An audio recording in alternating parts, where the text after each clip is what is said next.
జగన్ ధోరణి అన్నటువంటిది ఇప్పుడు ప్రధానమైనటువంటి అంశం. ఎందుకు అంటే మీడియా పరంగా కావచ్చు, లేదంటే పబ్లిక్లో టాక్ పరంగా గాను ఒకటి క్రియేట్ అయిపోయింది. అహంకారి, ఎవరితో అందుబాటులో ఉండడు, ప్రజలకు దూరంగా ఉంటాడు, ఒకనాడు ప్రజల్లోనే తిరిగినటువంటి మనిషి, పవర్ రుచి చూసిన తర్వాత అధికార యంత్రాంగం చుట్టూ ఉంటాడు, జనంలోకి వెళ్ళడు అన్నటువంటిది ఒక ముద్ర పడిపోయింది. అది చెరుపుకోవడం అన్నటువంటి జగన్ ముందున్న ప్రధానమైనటువంటి అంశం, జగన్ తేల్చుకోవాల్సినటువంటి అంశం.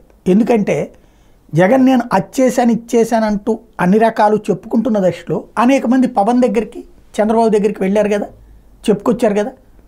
ఓ ప్రతిపక్ష నాయకుడు హోదాలో ఇప్పుడు జగన్మోహన్ రెడ్డి అట్లా వెళ్తే చెప్తారు కదా. మరి ఇప్పుడు జనంలోకి వెళ్తారా వెళ్ళరా, ఇది డిసెంబర్ని దాకా వెయిట్ చేయడం అంటున్నారు. సరే, అది ఒక ఆస్పెక్ట్.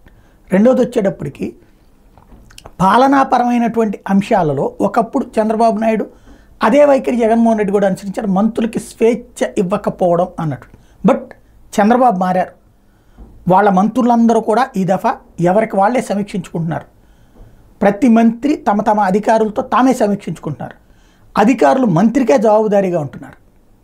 అదే సందర్భంలో జగన్మోహన్ రెడ్డి వచ్చేటప్పటికి అట్లాగా లేకుండా పోయింది. అంతా ముఖ్యమంత్రి పేషీతో టచ్లో అన్నటువంటి రూట్ అయిపోయింది.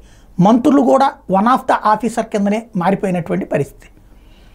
ఇప్పుడు ఈ ఇద్దరిది కంపేర్ చేసుకోవడం అన్నటువంటిది పక్కన పెడితే భవిష్యత్తులో జగన్ ధోరణి మార్చుకోవడం అన్నటువంటిది ముఖ్యం. లోపాలని ఒప్పుకోవాలి, పునరావృతం కాదన్న హామీ ఇవ్వాలా, జనంలోకి వెళ్ళాలా, ఇలాగే ఉంటుందన్నటువంటి భరోసా ఇవ్వాలి. అది చేస్తారా లేదా అంటే ముందు శాసనసభతో వెరిఫై చేస్తారు జనం. శాసనసభలో అడుగు పెట్టకుండా పోతే అది అహంకారం కిందే చూస్తారు.